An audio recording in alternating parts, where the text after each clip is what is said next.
नमस्कार विद्यार्थियों। पिछले वीडियो में हमने अभिज्ञान शाकुंतलम के मंगलाचरण की चर्चा की थी। अब हम मंगलाचरण से आगे के संवाद पढ़ते हैं। आज के वीडियो में आगे सूत्रधार आता है। सूत्रधार प्रवेश करता है। यहाँ पर एक पंक्ति छूट गई है, ततः प्रविशति सूत्रधारः। नांदी की समाप्ति के बाद में सूत्रधार प्रवेश करता है नाटक में। तो नांदी का पाठ वह पर्दे के पीछे से, नेपथ्य के पीछे से ही करता है। नांदी का पाठ करने के बाद में वह रंगमंच पर प्रवेश करता है। अब सूत्रधार नेपथ्या अभिमुख अवलोक्य, नेपथ्य यानी पर्दे की तरफ देखते हुए या मंच की तरफ देखते हुए वह कहता है, आर्ये यदि नेपथ्य विधानम अवसितम तर्हि इतहस्तावत् आगम्यताम। सूत्रधार अब नटी से कह रहा है कि आर्या, यदि आपने नेपथ्य का विधान कर लिया है, अर्थात साज सज्जा इत्यादि का कार्य अगर आपका पूर्ण हो गया है, नेपथ्य विधानम अवसितम, अवसितम अर्थात समाप्त हो गया है, तरही इतः तावत आगम्यताम, तरही यानी तो, इतः यानी इधर, तावत आगम्यताम आप आ जाइए। नटी कहती है आगे, आर्यपुत्र इयमस्मि, आर्यपुत्र इयमस्मि, यह मैं रही यानी मैं आ गई हूँ तैयार होकर। आज्ञापयतु आर्यः को नियोगो अनुष्ठीयताम इति, आज्ञापयतु यानी आज्ञा दीजिए आर्य, को यानी कौन सा, नियोग यानी कार्य, अनुष्ठीयताम अस्मि कौन सा कार्य मुझे करना है। सूत्रधार कहता है, आर्य याम ही यानी जो काम करना है उसमें रसभाव विशेष दीक्षा गुरुर विक्रमादित्यस्य अभिरूप भूइष्टा परिषद अद्य खलु। आज क्या है वो प्रसंग बता रहा है उसको कि आर्य इयम ही, यह जो है आज जो सभा है, परिषद का अर्थ होता है सभा, और परिषद जो शब्द है संस्कृत में वह स्त्रीलिंग शब्द है, तो इसके लिए ही इयम का प्रयोग किया है। इयम यह जो सभा है, रसभाव विशेष, यहाँ देखिएगा, रसभाव विशेष दीक्षा गुरु, रस और भाव में विशेष दीक्षा रखने वाले यानी उसका जो उनके जो मर्मज्ञ हैं उनकी विक्रमादित्यस्य, विक्रमादित्य की अभिरूप भूइष्टा परिषदः। यहाँ पे अभिरूप का अर्थ है यहाँ पर विद्वान, और भूइष्टा यानी बहुत अधिक, यानी विद्वानों से भरी हुई। अभिरूप भूइष्टा का अर्थ है, अभिरूप भूइष्टा यानी विद्वानों से भरी हुई। अभिरूप यानी विद्वान और भूइष्टा यानी बहुत अधिक, तो विद्वानों से भरी हुई परिषद है।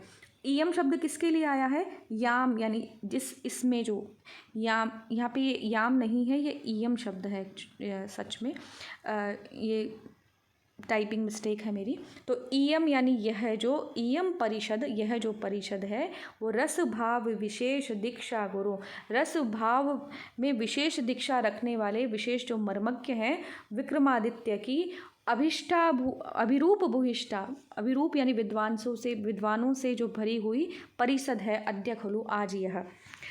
तो इसमें हमको क्या करना है? कालिदास ग्रथित वस्तुना अभिज्ञान शाकुंतल नामधेयेन नवेन नाटकेन उपस्थातव्यम अस्माभिस्तत् प्रतिपात्रम आधीयताम यत्नः। तो हमको क्या करना है?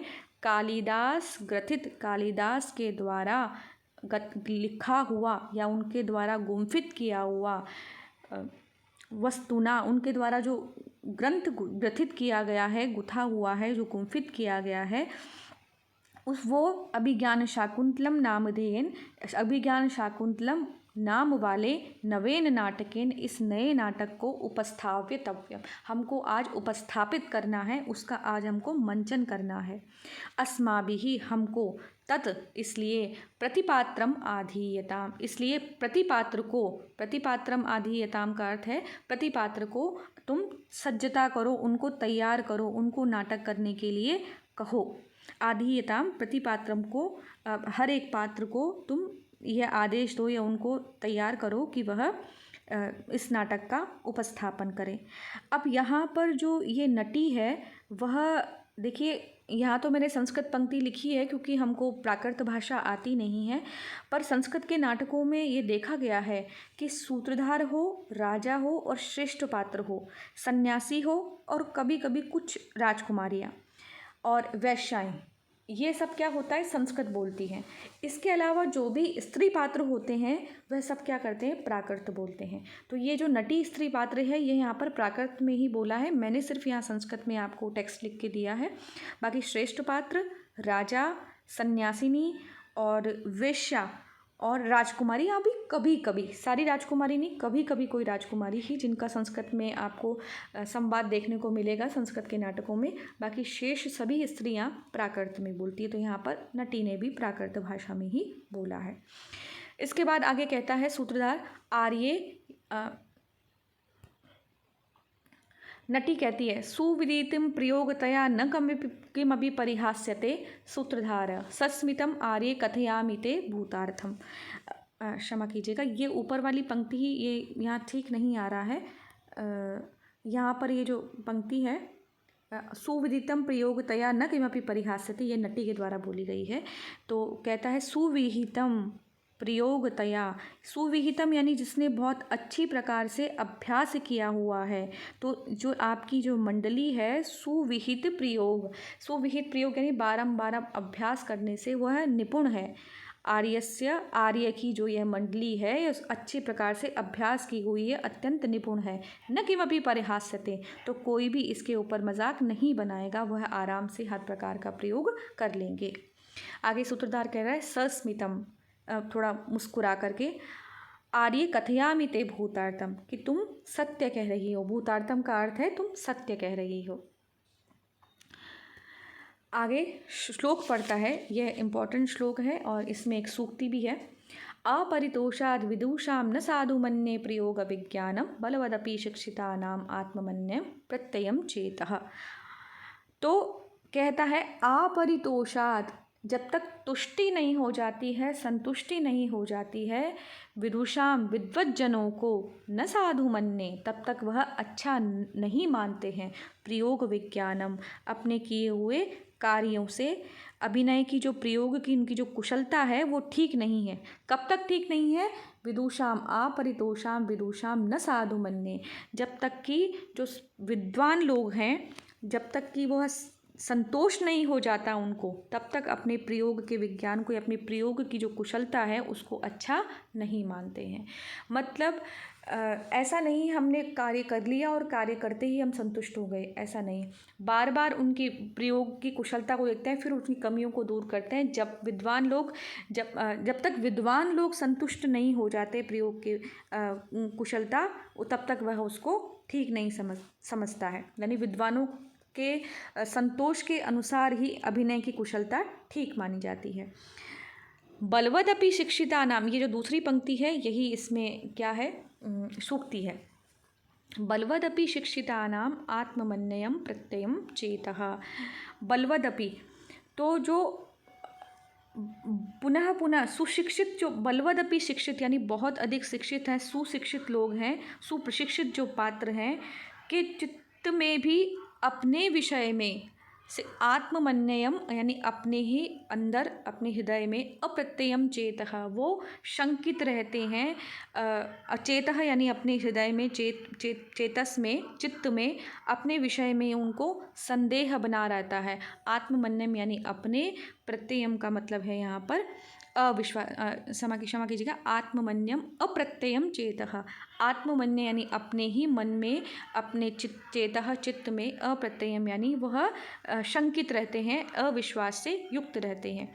तो बलवदपि शिक्षिता नाम यानी जिसने बहुत बार बार अभ्यास किया है, वह भी आत्मनि अपने ही प्रयोग में अविश्वस्त रहते हैं, जब तक कि विद्वान लोग उनसे संतुष्ट नहीं हो जाते हैं।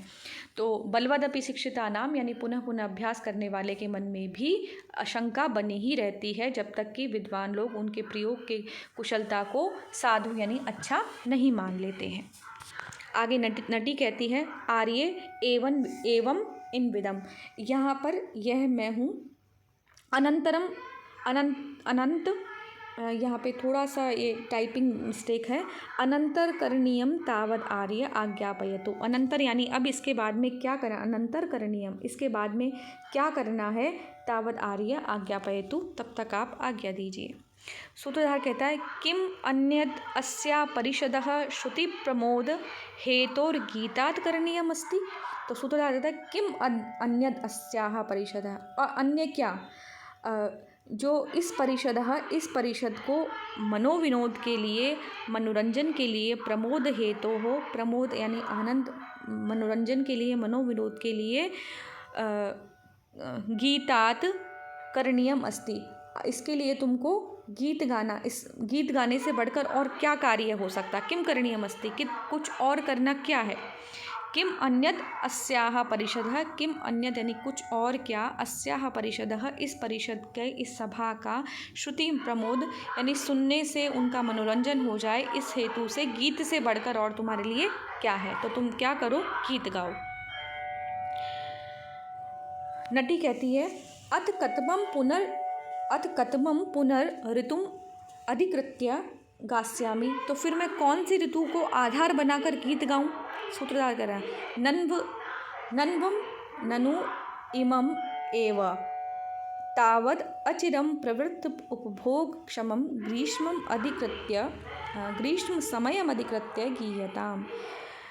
तावत तुम अचिरम अभी थोड़े समय पहले ही, प्रवृत्त उपभोग क्षमम जिस काल का अभी अभी हमने उपभोग किया है, थोड़े समय से ही जिसका उपभोग कर रहे हैं, तो तुम ग्रीष्म समय को आधार करके ही गीयताम गीत गाओ, संप्रति ही, क्योंकि वही सबसे अच्छी ऋतु है इस समय। क्योंकि यह जो नाटक का मंचन किया जा रहा है वो ग्रीष्म ऋतु में ही किया जा रहा है, और अभिज्ञान शाकुंतलम के जो प्रथम अंक है उसमें भी आगे ग्रीष्म ऋतु का ही वर्णन है। तो पहले से ही भूमिका में भी उन्होंने ग्रीष्म ऋतु का ही वर्णन किया है, क्योंकि नांदी के बाद ये सूत्रधार और नटी जो होते हैं विषय वस्तु का उपस्थापन करते हैं, मतलब थोड़ी भूमिका बनाते हैं। तो यहाँ से भूमिका बनाना प्रारंभ कर दिया है, ग्रीष्म ऋतु ही चल रही है, तो नाटक में भी उसी का वर्णन आएगा। आगे कहते हैं सुभग सलिलावगाः पाटल संसर्ग सुरभि वनावाताः प्रच्छाया सुलभ, क्षमा कीजिएगा, प्रच्छाय सुलभ निद्रा दिवसा परिणाम रमणीया। ग्रीष्म ऋतु का वर्णन करते हैं। वैसे तो हम जानते हैं कि ग्रीष्म ऋतु कोई सुहावनी नहीं लगती है, लेकिन फिर भी कवि कालिदास का अपना काव्य कौशल है और वे बताते हैं। देखो ग्रीष्म ऋतु का वर्णन करते हुए सुभग सलीला अवगाह, सुभग यानी बहुत सुंदर, सलिल यानी पानी में, अवगाहन यानी सुंदर सुंदर जलाशयों में स्नान और जल क्रीड़ा करने में बड़ा ही आनंद आता है। सुभग सलीला अवगाह, सलिल में अवगाहन करना, यानी सलिल का मतलब है पानी। इस पानी कहाँ, जहाँ तालाब इत्यादि जलाशयों में स्नान और जल क्रीड़ा करने में क्या होता है, सुभग बहुत ही आनंद आता है।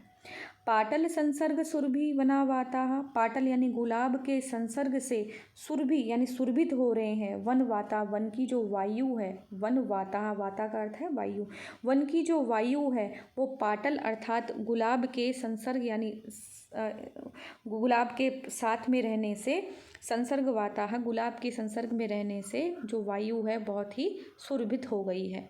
प्रच्छाय सुलभ निद्रा, और छाया में जब सोने से सुलभ निद्रा बहुत ही अच्छी नींद आती है, पेड़ों के नीचे ठंडी ठंडी छाँव में अच्छी नींद लगती है। और दिवसाह परिणाम रमणीयाः, जो दिवस हैं उसका जो अंतिम भाग है यानी सायंकालीन है वो कैसा है, रमणीय होता है। तो गर्मियों की छाया बहुत, शाम बहुत अच्छी होती है।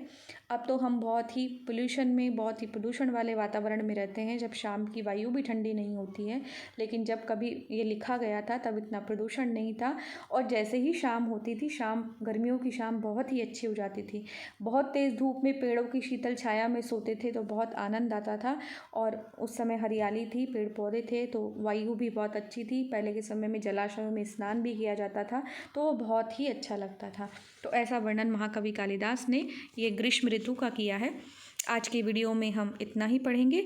अगले वीडियो में हम प्रथम अंक के आगे तीसरे श्लोक से आगे की चर्चा करेंगे। धन्यवाद।